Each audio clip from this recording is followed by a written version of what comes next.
Hello my dear friends, welcome to our YouTube channel एडुप्रे exam.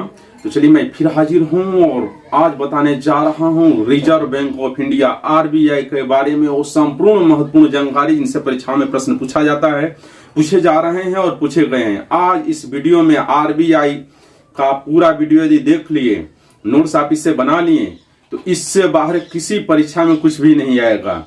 आज complete video मैंने RBI के ऊपर बनाया है, रिजर्व बैंक ऑफ इंडिया के ऊपर, बहुत ही महत्वपूर्ण वीडियो। तो आज फटाफट आप वीडियो को लाइक, सब्सक्राइब और शेयर कीजिए। इसके बाद चलते हैं हम इस पर पूरा एनालिसिस।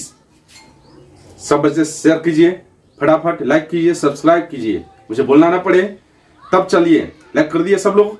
चलिए चलते हैं, समझते हैं रिजर्व बैंक ऑफ इंडिया के बारे में। What is RBI, reserve bank of India कैसे स्थापित हुआ, इसमें गवर्नर, वाइस गवर्नर कितने होते हैं, उनका टेनर कितना होता है, कौन इन्हें अपॉइंटमेंट करता है, आज ये सब हम पूरा जानेंगे।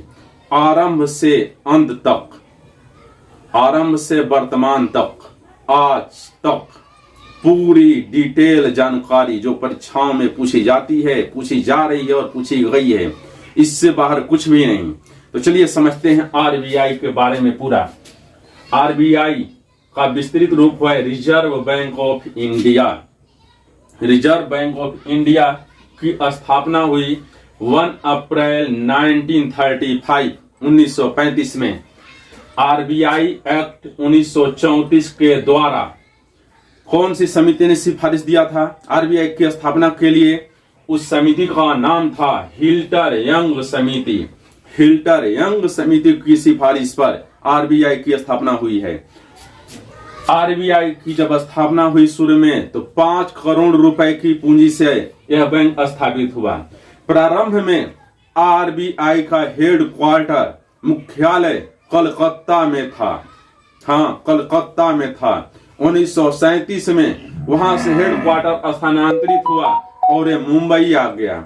वर्तमान समय में भी आरबीआई का हेड क्वार्टर जो है वो मुंबई में ही है। परंतु आरबीआई की 4 मेन ब्रांचें 4 महानगरों में हैं, दिल्ली, चेन्नई, कोलकाता, इन सब महानगरों में 4 ब्रांचें हैं।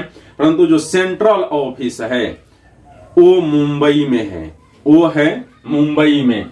आरबीआई को बैंकों का बैंक कहा जाता है। बैंकों का बैंक, परीक्षा पूछता है बार बार, बैंकों का बैंक किसे कहा जाता है? आप तुरंत उत्तर दीजिए आरबीआई को। हाँ, आरबीआई को, एसबीआई को नहीं, आरबीआई को। आरबीआई ही बैंक से संबंधित सारे नियम और नीतियां बनाता है। उनमें नियमन, हाँ, प्रशासन, एडमिनिस्ट्रेटर है या सारे बैंकों का आरबीआई, इसीलिए इसे बैंकों का बैंक कहा जाता है। आरबीआई की लेखा अवधि होती है 1 जुलाई से 30 जून। आरबीआई की लेखा अवधि होती है 1 जुलाई से 30 जून। भारत का वित्तीय वर्ष होता है, फाइनेंशियल ईयर ऑफ इंडिया जो होती है वो होती है 1 अप्रैल से 31 मार्च। 1 अप्रैल से 31 मार्च।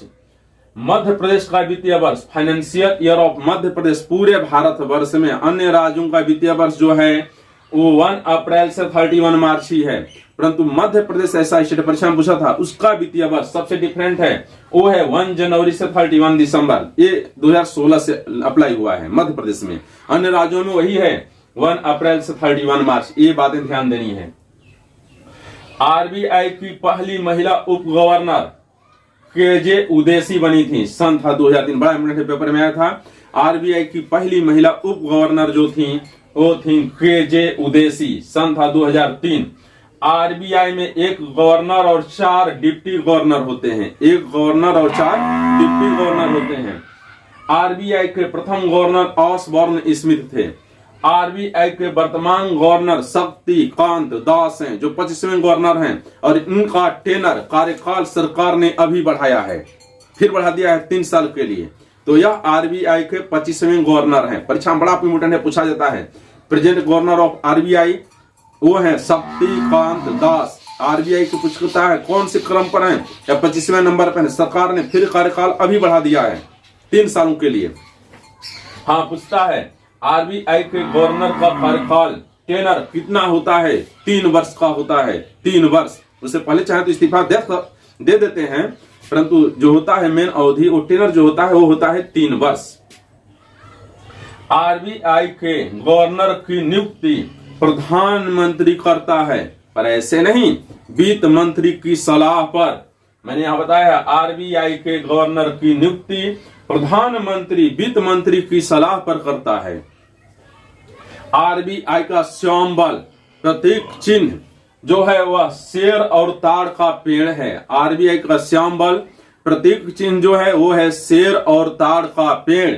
यह आया है ईस्ट इंडिया कंपनी का भी यही सिंबल था। ईस्ट इंडिया कंपनी का भी सिंबल यही था, शेर और ताड़ का पेड़। वहीं से आरबीआई का भी सिंबल आया है, शेर और ताड़ का पेड़।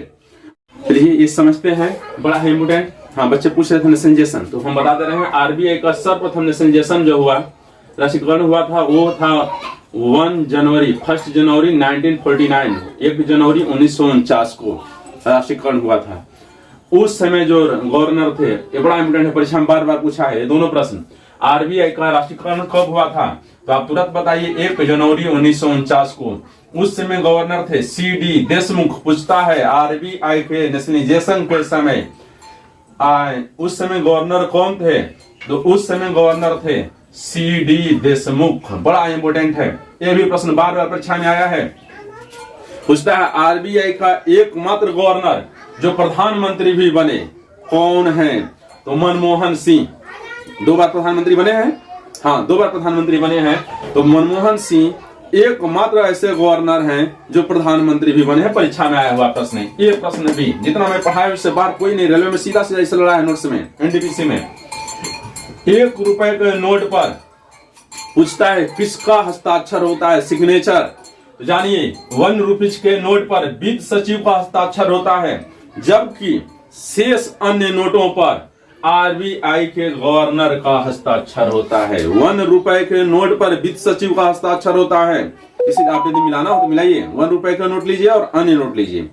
आप पाएंगे 1 रुपए के नोट पर वित्त सचिव का सिग्नेचर होता है और अन्य नोटों पर आरबीआई के गवर्नर का सिग्नेचर, हस्ताक्षर होता है। ये बड़ा इंपोर्टेंट प्रश्न है, पूछता है। तो 1 रुपए के नोट पर हमेशा ध्यान दिए, मैं बार बार इसे बोल रहा हूं, 1 रुपए के नोट पर वित्त सचिव का हस्ताक्षर होता है, जबकि अन्य नोटों पर आरबीआई के गवर्नर का हस्ताक्षर होता है।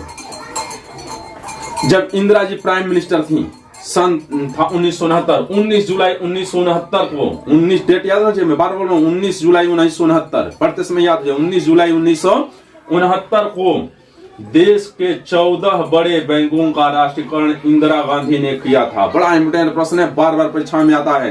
यानी प्राइवेट बैंक थे, उन्हें गवर्नमेंट ने अपने अधीन ले लिया था, और जितने एम्प्लॉय थे प्राइवेट से सीधा सीधा गवर्नमेंट एम्प्लॉय हुए थे, और आज गवर्नमेंट से प्राइवेट हो रहे हैं। मोदी जी आए हैं तो सोचिए, आज वर्तमान समय में 10 से 12 ही बैंक हैं जो मतलब गवर्नमेंट हैं, शेष उन्होंने प्राइवेटाइजेशन में डाल दिया, सब प्राइवेट हो गए हैं। तो सोचिए, सबसे पहले 19 जुलाई 1969 को देश के 14 बड़े बैंकों का राष्ट्रीयकरण इंदिरा गांधी ने किया था। उस समय प्राइम मिनिस्टर थी। उस समय आरबीआई के गवर्नर पूछता है 14 बड़े बैंकों का राष्ट्रीयकरण कब हुआ, 19 जुलाई 1969। चाहे भी पूछता है कितने बैंकों का हुआ, तो याद रखना चाहिए 14 बड़े बैंकों का राष्ट्रीयकरण हुआ था उस समय। उस समय आरबीआई के गवर्नर कौन थे, उस समय आरबीआई के गवर्नर थे LK झा।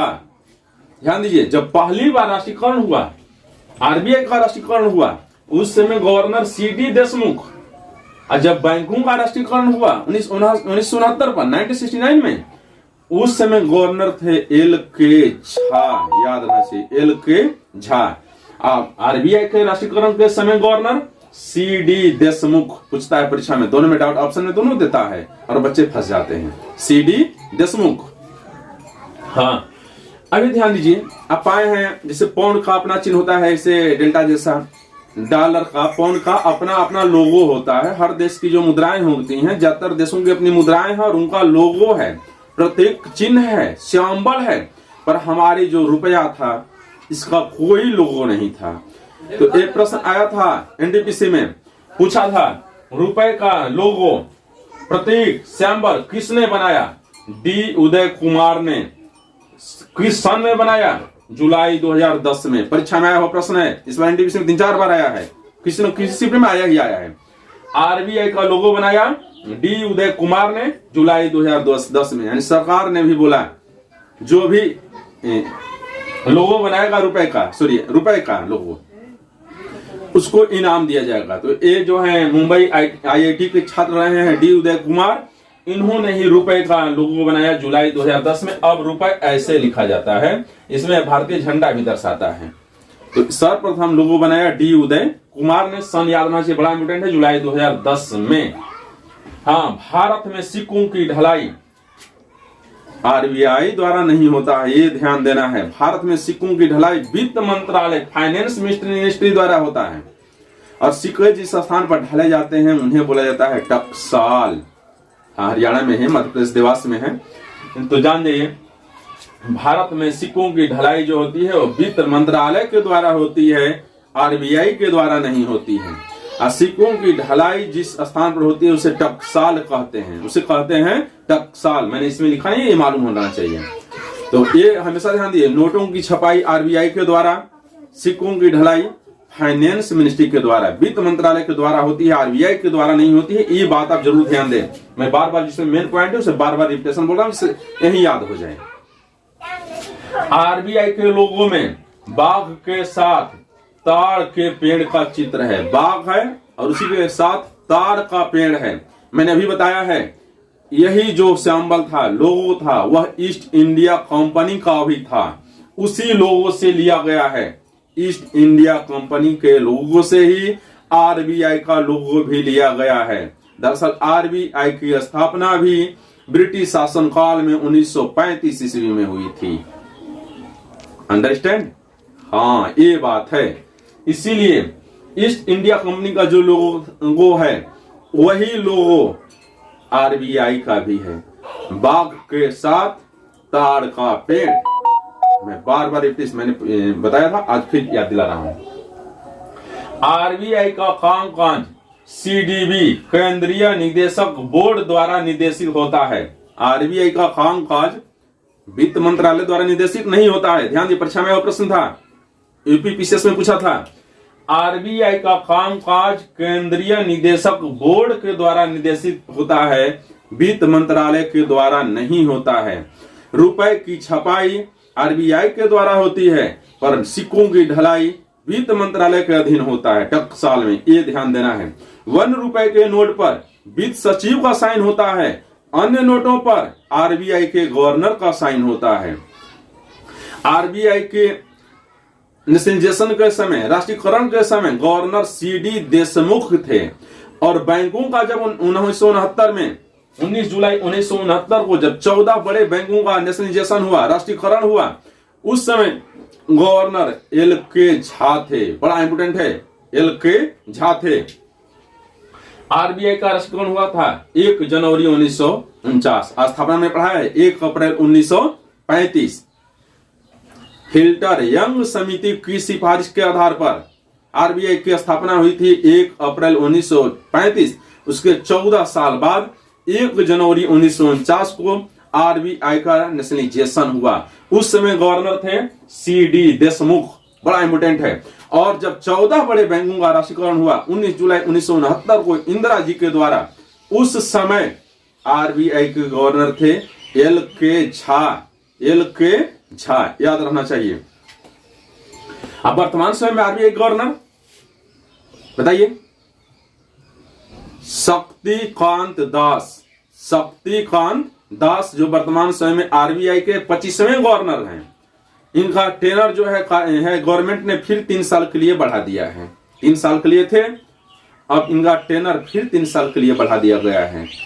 तो ये है शक्तिकांत दास जो आरबीआई के 25वें गवर्नर हैं। मैंने बताया है आरबीआई का कामकाज केंद्रीय निदेशक बोर्ड के द्वारा निर्देशित होता है। केंद्रीय निदेशक बोर्ड के सदस्यों की नियुक्ति भारत सरकार द्वारा, अपॉइंटमेंट जो होता है सीडीबी के जो मेंबर होते हैं भारत सरकार द्वारा होता है। आरटीजीएस, अब रुपए पैसा भेजते हैं, आरटीजीएस फुल फॉर्म होता है real time gross settlement. RTGS की व्यवस्था भी आरबीआई के द्वारा ही होती है। ये जानिए आप, रुपए फटाफट भेज देते हैं मोबाइल से, वो आरटीजीएस जिसे बोलते हैं, आरटीजीएस की व्यवस्था भी जो है वो आरबीआई के द्वारा ही की जाती है।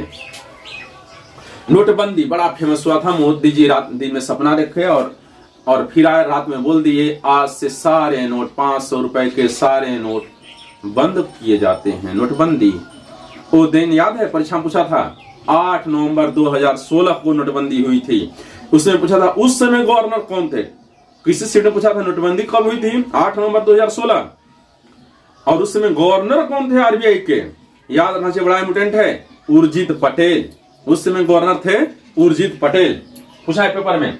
पूछता है आरबीआई के वही गवर्नर बताइए जिनका टेनर कार्यकाल सबसे कम रहा है, वो गवर्नर बताइए। आरबीआई के गवर्नर अमिताभ घोष का कार्यकाल सबसे कम 20 दिनों का रहा है, 20 दिन बेचारे गवर्नर रहे, इसके बाद इस्तीफा दे दिए। आरबीआई के गवर्नर अमिताभ घोष का कार्यकाल सबसे कम 20 दिनों का रहा, जबकि आरबीआई के गवर्नर बेनेगल रामा राव का कार्यकाल सबसे लंबा जुलाई 1949 से अगस्त 1957 तक रहा, 7 वर्ष। तो सबसे लंबा गवर्नर रहे रामा बेनेगल राव। बार बार परीक्षा पूछता है आरबीआई के सबसे लंबी अवधि तक गवर्नर कौन रहा है, तो रामा बेनेगल राव, जुलाई 1949 से अगस्त 1957 तक, यानी 7 वर्ष, कंप्लीट 7 वर्ष गवर्नर रहे। और सबसे कम अवधि वाले गवर्नर रहे अमिताभ घोष, जिनका कार्यकाल मात्र 20 दिनों का रहा। तो ये जितना भी मैं प्रश्न पढ़ाया हूं, परीक्षा में आए हुए हैं, आ रहे हैं, तो आप इन्हें दोहराइए और अन्य बच्चों को भी शेयर कीजिए, बच्चों को मोटिवेट कीजिए, चैनल से जुड़ें। तो आप यदि वीडियो पसंद आया तो फटाफट इसे लाइक, सब्सक्राइब और शेयर कर दीजिए।